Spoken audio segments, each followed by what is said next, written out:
Querida, quanta alegria para mim estar aqui com vocês hoje. Pena que o pastor Jefferson não está aqui para ouvir a cara de ciúme dele, não é? Ai, foi muito engraçado a última vez que eu vim, ele brincou, fez aquela zoeira dele toda, né? A gente tem caminhado junto e tem sido uma alegria para mim caminhar com o pastor Jefferson e ver os frutos, né, do trabalho dele. Ana! Aí, Monique. A Monique é a Liana.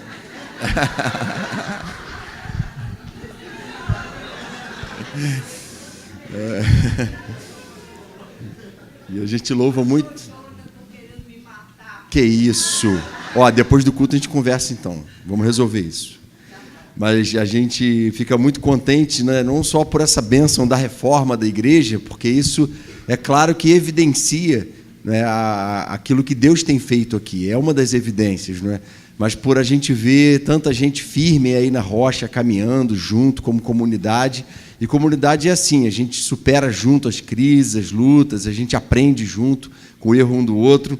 E é para a glória de Deus mesmo que Ele tem sustentado essa comunidade. Quando a gente estava chegando aqui no Barreto, a gente veio pela contorno ali, e a gente passou por alguns lugares no caminho que o Monique até comentou, gente, tinha uma igreja aqui, tinha outra ali, e para a glória de Deus, não que essas igrejas tenham acabado, né, mas a igreja do Barreto está lá firme, e agora não tem mais aquela igreja que tinha aqui, a outra que tinha ali, porque é o próprio Senhor que sustenta a igreja dele, onde a palavra dele é pregada com fidelidade, e aí ele se manifesta, e aí ele é o dono, e aí ele faz coisas lindas como ele tem feito na história da igreja do Barreto, e a gente está aqui celebrando mais uma vez, né, mais um ano que ele deu à igreja. E quando eu vi a publicação, eu fiquei chocado. Peraí, que é isso? Barreto tem 22 anos, não é possível. Eu estou ficando velho.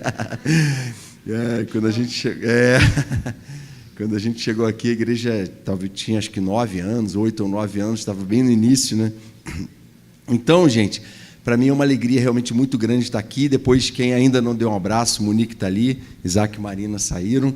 E eu queria convidar vocês a abrirem suas Bíblias lá em Miqueias, capítulo 7, que é o texto da nossa meditação nessa noite. Miqueias 7, a gente vai ler os 7 primeiros versículos, mas antes vamos fazer uma oração aqui.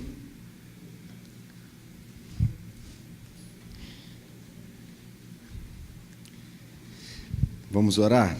Senhor querido, obrigado pela alegria que a gente tem de estar celebrando mais um ano que o Senhor deu à tua igreja. A tua mão tem permanecido estendida sobre este lugar. O Senhor tem tratado a sua igreja, a sua noiva. O Senhor tem feito ela caminhar sem mácula, sem ruga. O Senhor tem tratado, Senhor, e revigorado as forças da tua igreja. E o Senhor tem feito ela triunfar sobre todo o mal, sobre toda a incredulidade, Senhor, sobre todas as investidas do maligno. O Senhor tem feito a tua palavra prosperar e alcançar corações e atrair vidas. Senhor, que o Senhor continue sustentando a vida do pastor Jefferson, do pastor Silas, Senhor, de cada um que tem ministrado nesta igreja como líder. Senhor, continua abençoando ricamente essa igreja, especialmente agora que abrimos a tua palavra. Queremos ouvir a tua voz, Senhor. Estamos aqui por tua causa. São os teus pensamentos que nos importam, é a tua orientação para a nossa vida, é a tua direção que queremos, é a palavra que é lâmpada para os nossos pés, no meio de tão densas trevas que a gente atravessa nos dias de hoje. Queremos ter da parte do Senhor luz, direção para a glória do teu nome que te pedimos. Quebranta o nosso coração e vem nos moldar, vem nos aperfeiçoar em teu nome, Jesus. Amém, Senhor. Amém. Irmãos queridos, a gente está vivendo um tempo que não tem realmente precedente na história, porque é um tempo em que nunca antes na história você conseguiria se tornar um jornalista, você individualmente. A gente vive um tempo em que cada um vai lá e publica suas próprias ideias nas redes sociais e aquilo tem uma repercussão, às vezes, fora de controle. Pessoas no mundo inteiro podem acessar aquilo ali, e, na verdade, públicos muito maiores do que alguns periódicos conseguem alcançar, simplesmente pela exposição de um pensamento. E aí, é claro, com isso, há uma chuva de pensamentos, de ideologias, de defesas, de filosofias nas redes sociais, Muitas delas, como se costuma dizer, fake news, não é? Essa palavra está na moda agora porque para todo lado existem notícias falsas, mas também agora já não é mais um meio de comunicação ou outro que vão determinar para você qual é a verdade sobre os fatos na política, na economia, na educação e assim por diante. Agora, você tem acesso a conteúdos que não estão mais debaixo do controle da grande mídia. Conteúdos que são pulverizados, são espalhados pelas mídias sociais, pelo WhatsApp, vídeos, palestras, pelo YouTube e assim por diante. Você toma ciência de uma série de coisas e, é claro, algumas muito ruins e outras muito boas, outras muito construtivas, outras capazes de talvez nos alertar para certas coisas que antes eram ocultas, coisas que 30 anos atrás a gente não ouvia falar e já existiam, e a gente então é alertado quanto à nocividade dessas coisas, né? Quanto a certas filosofias altamente destrutivas, e há uma manifestação em massa pública de apoio àqueles que atacam essa ou aquela ideologia. E nesse mar todo de confusão, a gente, como nunca, precisa se apegar à palavra. Como foi falado aqui na devocional, a gente precisa se voltar para a palavra e buscar nela o nosso porto seguro, né? O nosso fundamento, o nosso alicerce, para a gente, mais do que nunca, ler todas essas coisas à luz da palavra. Na verdade, o tempo que a gente está vivendo, especificamente há 2 semanas da eleição presidencial, é um tempo que exige de nós muita reflexão e muita oração. Porque é um tempo em que não é simplesmente, hoje em dia, um candidato ou outro que estão, vamos ver quem aí tem uma capacidade administrativa melhor, como a gente fazia no passado.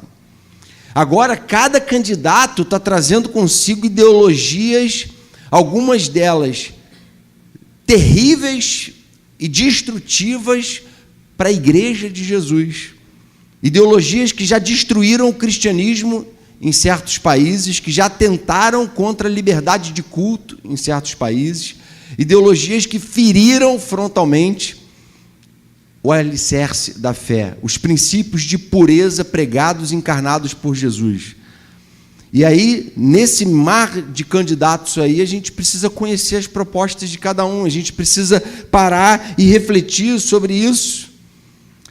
Será que o que Deus tem de melhor para o momento do país é mesmo a violência em troca da violência? Será que é casamento homoafetivo? Será que é a descriminalização do assassinato de fetos, daquilo que a Bíblia chama de vida? Será que essas coisas são simplesmente aceitáveis para um cristão e a gente precisa se posicionar diante delas? Tanto quanto os cristãos no tempo do nazismo na Alemanha tiveram que se posicionar e, infelizmente, se posicionaram do lado de Hitler, do lado daquela filosofia demoníaca, nefasta, que deixou uma mancha na história da humanidade, né? E aí um ou outro ali pontualmente se colocaram contra e foram martirizados por causa disso, como foi o caso de Dietrich Bonhoeffer. A gente está vivendo num tempo assim, de um crescimento, não apenas surgimento, mas um crescimento de uma filosofia tão destrutiva e sufocante para a fé e para a virtude, que aqueles que se dizem cristãos precisam estar preparados para enfrentar talvez o que Bonhoeffer enfrentou. E a gente precisa entender o tempo que a gente está vivendo. Agora, a gente pensa que essas coisas são novas, não é? Billy Graham, ele costumava dizer que a Bíblia é tão atual, ou mais atual, do que o jornal que vai sair amanhã de manhã. Porque, na verdade, ela mostra que os problemas que a gente enfrenta, e a raiz desses problemas não está no tempo que a gente vive. A raiz desses problemas está no coração do homem. E o coração do homem não mudou. E a gente vai ver isso aqui agora em Miqueias, capítulo 7. Vamos ler a partir do verso 1. Veja o que ele diz. Olha como ele começa o texto, gente, para fazer a descrição do tempo que ele estava vivendo. Que desgraça minha! Sou como quem colhe frutos de verão na respiga da vinha. Não há nenhum cacho de uvas para provar, nenhum figo novo que eu tanto desejo. Os piedosos, gente que teme a Deus, que busca pureza de coração, desapareceram do país. Não há um justo sequer. Todos estão à espreita para derramar sangue. Cada um caça seu irmão com uma armadilha. Com as mãos prontas para fazer o mal, o governante exige presentes. O juiz aceita suborno. Os poderosos impõem o que querem. Todos tramam em conjunto. O melhor deles é como espinheiro, e o mais correto é pior que uma cerca de espinhos. Chegou o dia anunciado pelas suas sentinelas, o dia do castigo de Deus. Agora reinará a confusão entre eles. Não confie nos vizinhos, nem acredite nos amigos. Até com aquela que o abraça, tenha cada um cuidado com o que diz. Pois o filho despreza o pai, a filha se rebela contra a mãe, a nora contra a sogra. Os inimigos do homem são seus próprios familiares. Aí eu queria que a igreja lesse junto comigo em voz alta o verso 7. Mas quanto a mim, ficarei atento ao Senhor, esperando em Deus, o meu Salvador, pois o meu Deus me ouvirá. Amém, irmãos? Então, quanto a mim, qual é a postura que eu preciso ter diante desse momento que a gente está vivendo? Esse texto foi escrito 700 anos antes de Cristo, aproximadamente, tempo que Miqueias profetizou, e no tempo dele, Acais, rei de Judá, havia se aliado à Assíria e modelado a adoração de Judá nos moldes da adoração da Síria. E aí havia uma perda de senso de justiça que fomentava a opressão e a desigualdade social. Problemas de toda natureza, inclusive sociais graves, aconteciam ali. Opressores eram apoiados pelos líderes corruptos e religiosos de Israel. E em razão dessa má liderança, toda a nação se tornou moralmente corrupta e pronta para o castigo. Como Deus fazia, deixava o povo agir por conta própria, o povo se rebelava, o povo começava a tropeçar, a fraquejar, a vacilar, e aí quando o povo chegava a um nível de injustiça e de absurdos, o juízo de Deus era derramado, umas vezes através de um cativeiro, através de algum tipo de crise, de luta que Deus permitia que o povo passasse. Agora, esse quadro aqui, irmãos, é o quadro que a gente enfrenta hoje também, não é? Não há nada novo para nós. Os piedosos desapareceram do país. Parece que você olha em volta e vê uma sociedade cada vez menos aberta para a fé e para as coisas de Deus, de um modo geral. Antes era assim, não, eu penso diferente, mas eu respeito. Não, agora não, há uma tentativa de imposição, de ridicularização da fé. Dentro, muitas vezes, de sala de aula, alguns dos nossos filhos já enfrentam isso.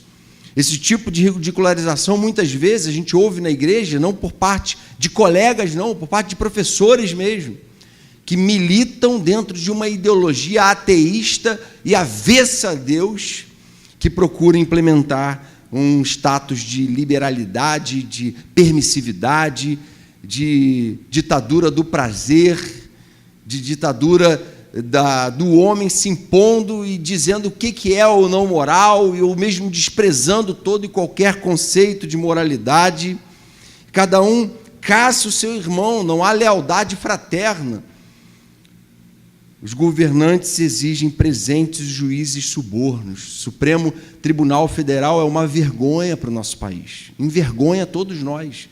A novela que a gente assiste ali.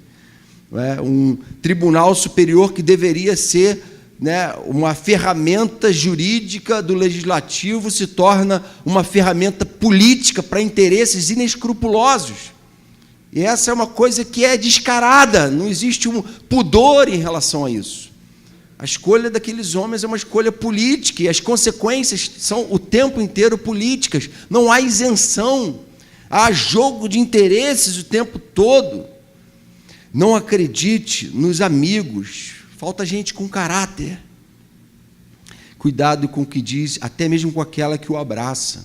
Falta de fidelidade conjugal, de cumplicidade, falta desse senso de unidade familiar. O filho despreza o pai, a filha se rebela contra a mãe.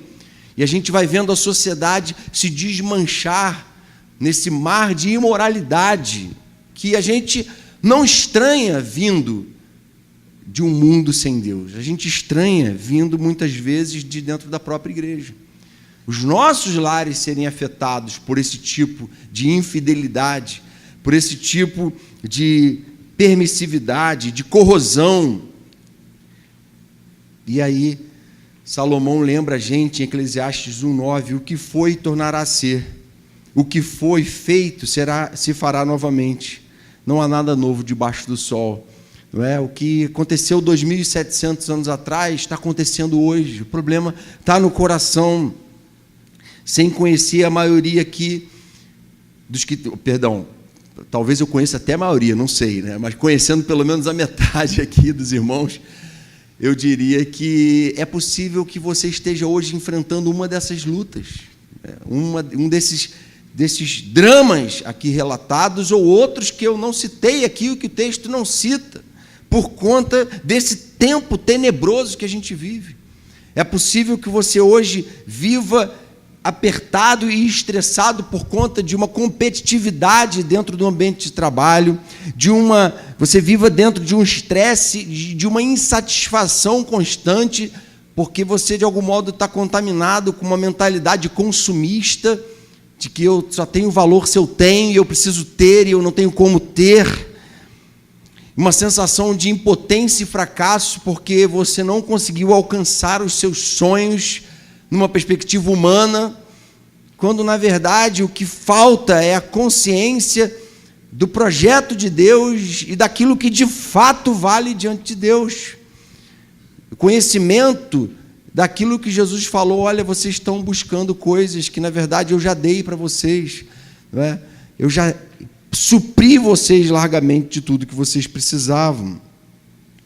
E muitas vezes, irmãos, a Bíblia e a história vão nos ensinar que aqui a gente vai enfrentar muitas dessas lutas e dessas corrosões, mas também nos ensina que, se é somente para esta vida que temos esperança em Cristo, somos de todos os homens os mais dignos de compaixão.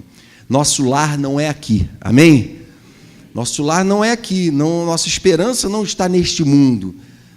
Esse mundo não nos define, a nossa identidade não é definida pelos valores do nosso tempo, mas nosso lar é muito superior, a pátria que nos aguarda. E o apóstolo Paulo coloca isso dessa forma. Então, se a gente está preso às coisas desse mundo, se deixando condicionar por elas, nós somos os mais infelizes, porque a gente não entendeu as promessas do Evangelho e o que Jesus veio fazer por nós. E ele também coloca, o próprio apóstolo Paulo em Romanos 12, que texto bem conhecido, né? Não se amoldem aos padrões desse mundo, mas transformem-se pela renovação da mente de vocês, para que vocês experimentem qual é a boa, perfeita e agradável vontade de Deus. Estamos nesse mundo, somos afetados por ele, a gente vive num ambiente muitas vezes tóxico, a gente é cercado e bombardeado por filosofias nocivas à nossa fé, mas nós não estamos aqui para engolir a seco essas coisas. A gente está aqui para ser transformado de glória em glória, de fé em fé. A gente está aqui para ser levado a uma consciência, a uma obediência à vontade boa, perfeita e agradável de Deus. A minha e a sua vontade não são boas, perfeitas e agradáveis, mas a de Deus é. Amém? A gente vive um tempo, Ricardo Barbosa, pastor da Igreja Presbiteriana do Planalto, lá em Brasília, ele é um escritor e ele escreveu um livro muito bom chamado Identidade Perdida, falando sobre o fato de que espanta, não o fato de o mundo estar assim, mas o fato de a igreja muitas vezes estar se deixando levar por esses contornos. E aí ele fala sobre o encolhimento da humanidade. Ele diz que nos dias de hoje a gente se gaba porque há uma lei prevendo assento para idosos e gestantes e deficientes nos ônibus. E ele fala assim: a gente não devia se gabar disso, a gente devia se envergonhar disso, porque isso não mostra que a sociedade evoluiu, isso mostra que a sociedade nunca, como nunca, se encolheu. Porque 50 anos atrás, você não precisaria nem ser uma senhora. Se você era uma menina, moça, entrou no ônibus, qualquer um levantaria na hora e daria o assento, como cavalheiro a essa moça. Então, o que acontece não é uma evolução, porque agora a gente tem lei. A necessidade de se criar essas leis evidencia o nosso fracasso e a falência da humanidade, o encolhimento da humanidade.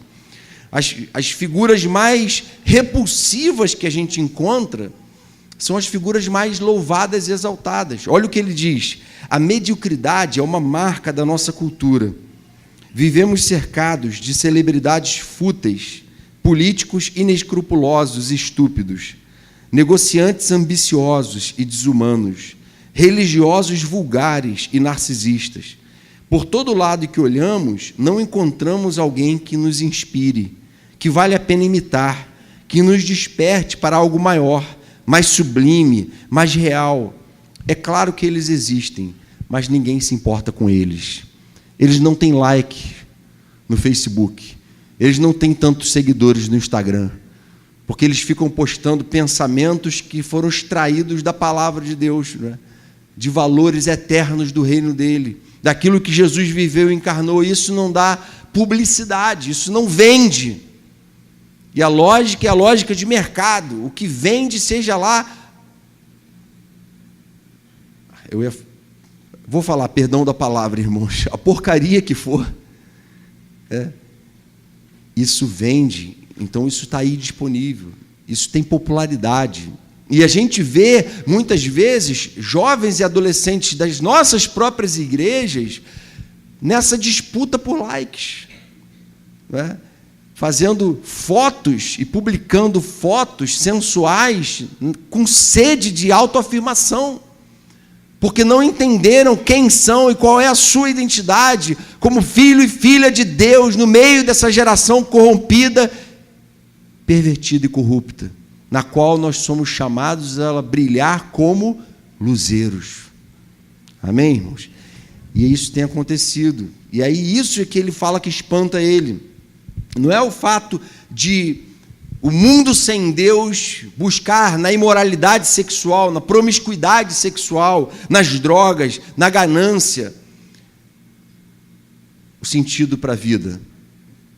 Mas é o fato de que disso está entrando na igreja. Como nunca a gente tem visto um cristianismo nominal entrar na igreja evangélica. Antigamente a gente falava isso do catolicismo, não é? Tem muito católico no Brasil, 80% de católicos, mas são majoritariamente nominais, não são católicos de verdade, praticantes. E muitas vezes é isso que tem acontecido com grande parte da igreja evangélica. E esse é um risco que a gente tem que estar o tempo inteiro alerta. Será que eu tenho me tornado um cristão nominal? Ou seja, vou à igreja religiosamente domingo, mas durante a semana inteira não estou nem aí para o que Deus pensa, porque a palavra dele revela. Eu não oro, eu não tenho relacionamento com Deus, mas eu fui domingo à igreja, e isso já resolve a minha situação, eu estou salvo. E muitas vezes há pessoas que seguem essa mentalidade, quando na verdade, irmãos, nós não somos chamados a ser evangélicos, somos chamados a ser imitadores de Cristo, discípulos de Cristo. E a gente às vezes foge da radicalidade do seu chamado. Ele disse assim: olha, se alguém quiser acompanhar-me, negue-se a si mesmo e tome diariamente a sua cruz e siga-me, pois quem quiser salvar a sua vida, vai perder. Mas quem perder a vida por minha causa, este a salvará. Enquanto a gente está tentando se impor sobre Deus, ditar as regras para Ele, dizer como vai ser, enquanto a gente está querendo fazer do nosso jeito, que Jesus está falando, nossa vida está escoando e está indo embora, e a gente está perdendo o melhor da vida. Mas quanto mais a gente deixa esse velho homem morrer e fala: Senhor, vive em mim, vive no meu coração, me ensina a viver do mesmo jeito que o Senhor viveu, com o mesmo nível de pureza, de amor, de misericórdia, de graça, a gente experimenta a verdadeira vida. E é disso que o mundo à nossa volta está sedento, desesperadamente sedento. Onde houver uma comunidade como esta, onde há expressão dessa graça, desse amor, desse acolhimento, dessa busca por pureza, por santidade, num mundo que despreza e solapa os valores que eram antes bases importantes da sociedade. Onde houver uma comunidade que leve isso a sério, para ali as pessoas vão afluir. Tem igrejas que hoje estão tentando se adaptar, né? Falar a linguagem do mundo, acolhendo o pecado no seu seio. Quando, na verdade, a pessoa entra nessas igrejas e diz: eu ficar aqui ou no clube, tanto faz, então eu vou para o clube. Né? Porque não há desafio, não há confronto. Aquilo que me faz abater, que me faz deprimir, que me faz sentir mal, eu chego lá e encontro todo mundo se entregando a essas práticas, que procuram entrar no lugar do Evangelho. Não, eu quero uma igreja que me confronte, que confronte o meu pecado, que me convide a uma reconciliação com Deus. Eu não quero uma igreja que evita falar de moral cristã. Veja bem, há algum tempo atrás havia muito legalismo na igreja, algumas décadas atrás, os mais antigos vão lembrar. E aí começou-se a atacar muito o moralismo. Não, porque muito moralismo, legalismo, é verdade. A gente tem mesmo que tomar cuidado com o legalismo e com o moralismo. Mas o fato é que a Bíblia é um livro de princípios morais. Há uma moralidade bíblica e santa que Deus requer do seu povo, que seja santo. E isso não é moralismo, isso é moralidade cristã e bíblica. Sejam santos, porque eu, Senhor, sou santo. Vocês usavam o corpo de vocês como instrumentos de injustiça e de iniquidade. Agora dediquem os membros do seu corpo para a justiça e para a glória de Deus. Amém? Romanos 6, Paulo fala isso. E a gente tem que tomar cuidado. Nossa identidade, como a do apóstolo Paulo, tem que ser: sejam meus imitadores como eu sou de Cristo. Eu não sou bom, eu não sou melhor do que ninguém, mas eu estou na luta por imitar Jesus, por ser como Ele, porque eu amo a Jesus, porque Ele me salvou, Ele me resgatou, Ele me deu a bênção do Espírito Santo, Ele vive em mim. E como Paulo, eu quero dizer: vivo não eu, mas Cristo vive em mim, e esse viver que agora tenho na carne, vivo pela fé no Filho de Deus, que a si mesmo se entregou por mim. Amém, irmãos? Então, de que forma a gente pode, então, continuar fazendo a diferença? Segundo o texto aqui, a primeira coisa que ele fala, eu queria destacar, no verso 7, ele diz assim: quanto a mim, ficarei atento ao Senhor. Ficar atento ao Senhor, especificamente isso que eu estava falando aqui, é se importar com o que o Senhor pensa, é olhar para Ele, é ter Ele como referência, é ter a palavra dEle como norte, como lâmpada para os pés, luz para o caminho. Senhor, meu coração está indo naquela direção, meus professores do colégio, da faculdade, dizem que essa direção é boa. Quem sabe alguns aqui têm até pais que dão essa orientação e dizem: é por ali mesmo. Mas a tua palavra diz que não é por ali, que é por ali. E aí, gente, a gente acatar, acolher no coração: Senhor é a minha referência. Quanto a mim, ficarei atento ao Senhor. Eu vou buscar resposta para as questões que me angustiam, não buscando no meu eu interior, naquilo que eu construí a partir das minhas experiências, e agora eu estou maduro para tomar decisões. Não! Minhas experiências podem ter me feito chegar às conclusões mais absurdas e distorcidas e deformadas. E muitas vezes o que o inimigo quer é que a gente admita identidades que não são nossas, mas a gente vai criando uma casca e uma convicção de que nós somos assim, porque a gente assumiu uma identidade que não é nossa. Quando Deus criou Adão e Eva, Ele criou seres perfeitos para a glória dEle. E o pecado veio e destruiu isso. E quando Jesus vem, Ele vem como um segundo Adão, Ele vem como uma nova criação, para dizer assim: olha, a identidade que Deus criou o homem para ter é essa, desse homem, Jesus. Então não admita outra referência. Busque nele essa identidade, santifique-se, confie no Senhor. Hebreus 12, 2, ele fala a respeito da luta na caminhada com Deus. Ele fala assim: olha, no meio dessa luta, que vai ser difícil, vocês precisam ter os olhos fitos em Jesus, autor e consumador da fé. Ele, pela alegria que lhe fora proposta, suportou a cruz, desprezando a vergonha. Vocês precisam ter em mente Ele. Aí ele fala assim, para que vocês não fiquem desmaiando no coração de vocês. Está difícil demais ser crente. É uma luta muito grande. O poder da carne, a influência do pecado, a influência dos amigos. Quando, na verdade, ele fala assim, olha, você acha que você está suportando demais, caminhando como cristão no mundo? Jesus suportou muito mais, ele suportou a cruz. O que você enfrenta e eu enfrentamos hoje não é mais difícil do que o que Jesus enfrentou, sendo homem. Não se entregou e não cedeu à pressão e às tentações. Tem muito crente hoje agindo como progressista. Está na moda isso, né? Ser progressista, moderninho, mente aberta, e abre mente até demais. Tenta se adaptar até demais, já não se espantam mais com comportamentos largamente condenados por Jesus, pelos apóstolos e pelos profetas. Perderam a Bíblia como referência. Essa é uma constatação. Agora, a boa notícia é que é sempre possível começar de novo. Amém? Sempre possível começar de novo. Apocalipse 2, 5, Jesus está falando para a igreja de Éfeso, mandando uma carta para a igreja de Éfeso, e fala, olha, vocês eram uma igreja laboriosa, uma igreja boa, uma igreja cheia de elogios à igreja de Éfeso. Depois você lê lá, Apocalipse 2. Aí ele fala, eu tenho uma coisa só contra você, mas essa coisa é crucial, que é o seguinte, vocês perderam o primeiro amor. Eu não sei quanto a você, mas toda vez que eu leio esse texto, eu lembro dele, ele está falando para mim isso.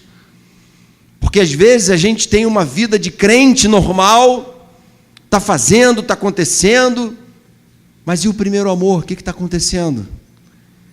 E o zelo por Jesus, ele fala assim, olha, lembre-se de onde você caiu, arrependa-se e pratique as obras que praticava no princípio. Amém, irmãos? É tempo de recomeçar. Com Deus é sempre tempo de recomeçar. E Ele quer que você enfrente esse recomeço hoje. Precisamos deixar que o Espírito nos molde a imagem do nosso Senhor. Segunda lição aqui, que você pode levar aí para o seu PG, se quiser anotar, precisamos clamar ao nosso Deus. Meu Deus me ouvirá. Israel sabia que, no fundo, o problema dele era espiritual. Haviam se voltado contra Deus e estavam começando a sofrer as consequências disso. E a solução, quando o problema é espiritual, é a gente se voltar para Deus. É a gente exercitar o autoesvaziamento. Orar é se autoesvaziar, basicamente. É a gente se aproximar de Deus pedindo, porque a gente reconhece que a gente não tem o que a gente precisa pedir para alguém. É esse senso de dependência que me leva a colocar minha vida diante de Deus e clamar pela misericórdia dEle, pela intervenção dEle. É o que me leva a assumir a minha falência e a minha incapacidade de lidar com a vida humana no mundo em pecado, lidar com a minha própria natureza pecaminosa. Quando a gente não ora é porque a gente acha que está tudo bem, a gente está administrando do nosso jeito e está muito bom. Quando não está, a oração é um exercício de encontro com a verdade, de colocar diante de Deus e rasgar o verbo com Ele. E às vezes a gente, por exemplo, quando está doente, procura um médico. Quando está com o carro quebrado, procura um mecânico, não é? Quando está com problema na justiça dos homens, procura um advogado. Mas quando a gente está com problema espiritual, a gente não procura a Deus. Isso é grave. E eu e você precisamos mais do que nunca nos colocar diante de Deus para sairmos vitoriosos das lutas que a gente tem enfrentado nos nossos dias. Porque são dias de investidas intensas contra a igreja. Não sei se você já teve essa experiência de se posicionar publicamente numa rede social. Mas eu tenho tido uma experiência muito triste, muito angustiante, de fazer posicionamentos muito simples e básicos, como cristão, e pessoas entrarem ali atacando, não a você, atacando aquilo que é biblicamente recomendado. Gente que cresceu na igreja, que era crente comigo na adolescência, na igreja, se perdendo completamente.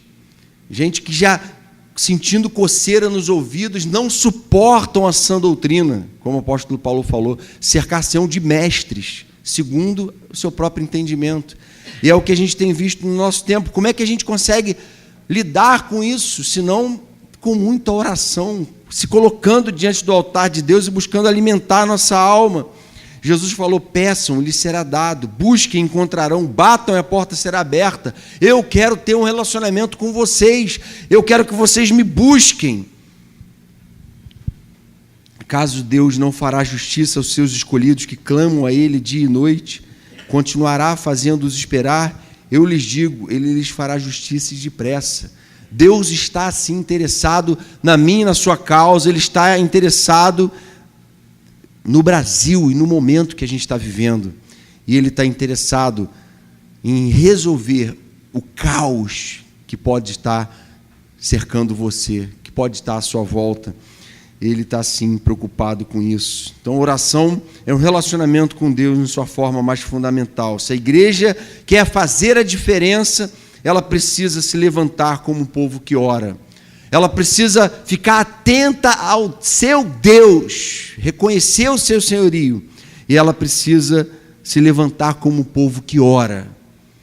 Isso individualmente, coletivamente, orar mais. Coloque isso como meta para a sua vida. Coloque isso como meta para o seu coração. Em terceiro lugar, pastorear o rebanho do Senhor. Verso 14, ele diz assim: pastoreia o teu povo com o teu cajado, o rebanho da tua herança. Sabe qual é uma das melhores soluções para o problema do país inteiro? Começa comigo e com você, assumindo o nosso papel como pastores do rebanho que Deus confiou a nós. Como assim, João? Você está falando que você é pastor? Não, eu estou falando isso. E aqui tem uma aplicação muito importante, porque todo mundo que está aqui me ouvindo agora está exercendo influência sobre pessoas. Vive dentro de uma casa, exerce influência e é influenciado por pessoas. Então, essas pessoas que te cercam, essas pessoas que a sua vida está impactando e está falando para elas, são o rebanho que Deus confiou a você. São o seu círculo de relacionamentos. E essas pessoas estão olhando para você e querem saber que tipo de cristão você é. Qual é a qualidade da sua fé? Qual é a coerência da sua fé? Existe amor aí? Existe verdade? Uma coisa que marcou muito a minha formatura. Eu me formei quase junto com Silas, né, na mesma época, e na formatura do seminário, e eu lembro que eu chamei uma tia que é professora de sociologia de universidade, doutora em sociologia, na USP, aquela coisa toda, e eu chamei o tio e a tia, os dois ateus, né, bem marxistas, aquela coisa toda. E aí o tio não foi, mas a tia foi, e ela, aquele coração de mulher, né, que muito mais sensível, foi, e ela terminou o momento da formatura, ela disse: Jonatas, eu senti uma legitimidade no que aconteceu aqui hoje e na fé que vocês têm aqui. Não é? Uma pessoa avessa à fé cristã, uma pessoa, não é, avessa ao cristianismo, testemunhando isso. As pessoas estão de olho e a gente está impactando a vida delas positivamente ou negativamente, dependendo do nosso testemunho. E jamais iria na igreja do Jonatas, jamais. Eu senti uma incoerência nisso tudo aqui. Poderia ter acontecido. E a gente precisa parar e pensar. Hoje está na moda uma palavra, uma expressão que é digital influencer, sei lá, um negócio desse. Não sei qual é a pronúncia. Digital influencer. Né? E, na verdade, gente, que é a pessoa da mídia ali do YouTube que cria um grupo de admiradores, ele influencia aquelas pessoas, não é? Dentro da sua proposta de mídia e de pensamento, enfim. É que todo cristão é um spiritual influencer, né? Deveria ser um influenciador espiritual. Caramba, estou passando por essa luta aqui, por essa angústia, quem vai poder me ajudar nessa situação? Ah, Jonatas, é claro, Jonatas. Eu tenho que procurar ele, Porque ele anda assim com Deus, ó. E será que as pessoas têm visto isso em nós? E aí, irmãos, se a gente consegue fazer diferença no rebanho que Deus colocou à nossa volta, e isso tem a ver também com o seu casamento, tem a ver com o seu casamento. Maridos, sejam sábios no convívio com suas mulheres, tratem-nas com honra como parte mais frágil e co-herdeiras do dom da graça da vida, de forma que não sejam interrompidas as suas orações. Pais, não irritem seus filhos, antes criem-nos segundo a instrução e o conselho do Senhor. Que tipo de maridos e esposas nós temos sido, de pais nós temos sido, de filhos, que tipo de impacto a gente tem causado na vida dessas pessoas? Essa é uma crítica, é uma autocrítica. É uma pergunta que eu faço a mim todo dia. Senhor, qual é a qualidade da minha fé? Será que eu posso dizer que o meu testemunho tem impactado as pessoas que estão à minha volta, a ponto de elas quererem te buscar e quererem te amar também, como eu digo que te amo? E a gente precisa, irmãos, rever o modo como a gente tem vivido, porque esses digital influencers estão tentando, mudar o mundo, alcançar o mundo, O pessoal posta coisa querendo assim mudar a realidade da existência, mas Deus não nos colocou muitas vezes nessa posição de mudar o mundo. Ele nos colocou na posição de mudar o nosso mundo. E mudando o nosso mundo, nós mudamos o mundo como um todo, juntos, como igreja. A gente vai salgando a terra, iluminando o mundo em trevas. Não tenha dúvida nenhuma disso. Nós não estamos sozinhos na nossa luta. A gente tem, com uma certa frequência, a gente tem recebido rapazes jovens, adolescentes, com problemas de identidade sexual. E muitos deles, grande parte, se não a totalidade, eu sempre faço essa pergunta, que já é uma pergunta bem reveladora. Como é que é a sua relação com seu pai? Eu nem falo com ele há muito tempo. Ele mora com você? Não mora, mas a gente não se fala há muito tempo.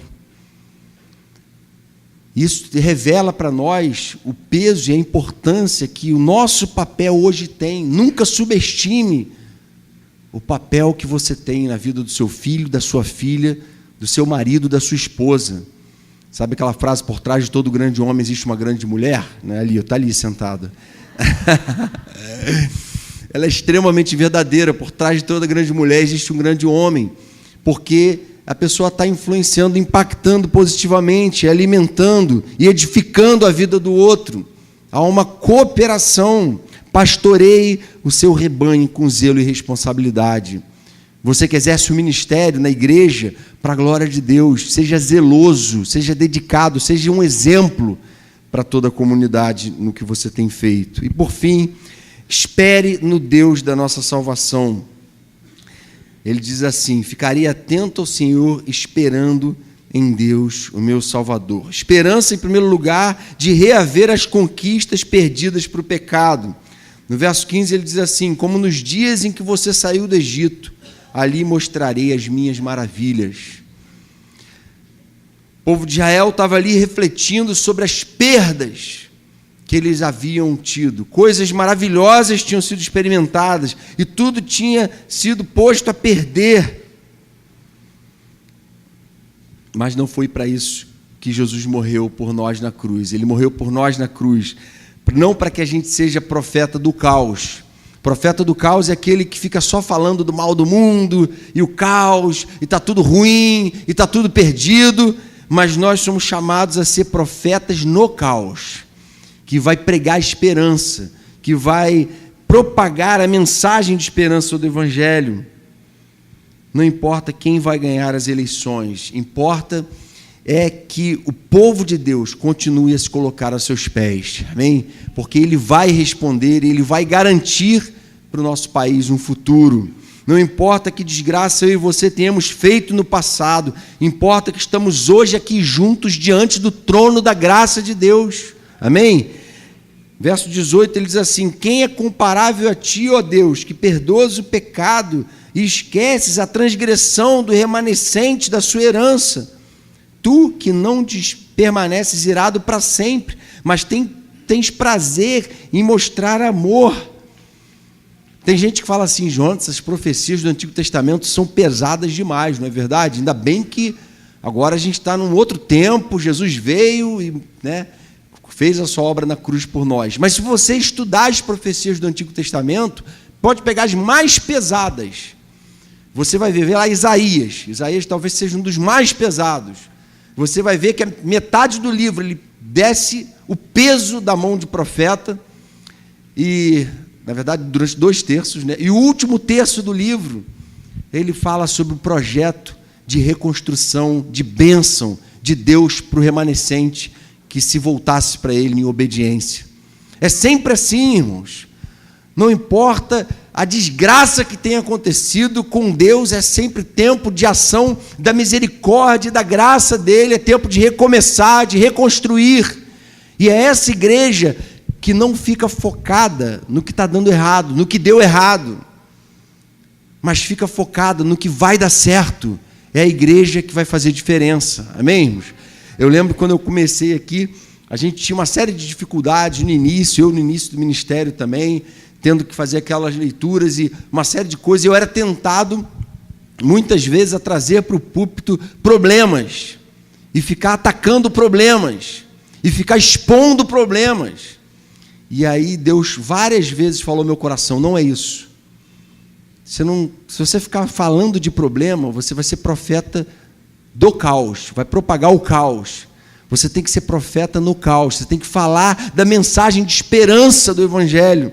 Você não está aqui para anunciar o problema, você está aqui para anunciar a solução. Você não está aqui para falar simplesmente do que está dando errado, você está aqui para falar dos sonhos que Deus tem para essa comunidade. E é a comunidade que tem feito a diferença para a glória de Deus até hoje. Amém, irmãos? E a gente nunca pode se esquecer disso. Esperança da vingança do Senhor contra os seus inimigos. Ele fala isso também em verso 16. As nações verão isso e se envergonharão, despojadas de todo o seu poder, porão a mão sobre a boca e taparão os ouvidos. A gente não tem prazer em ver a destruição das pessoas, mas o fato é que há uma promessa de juízo na Bíblia, na palavra de Deus. E esse juízo virá, e a justiça vai ser feita. E aqueles que hoje debocham e ridicularizam dessa fé, um dia vão responder diante de Deus.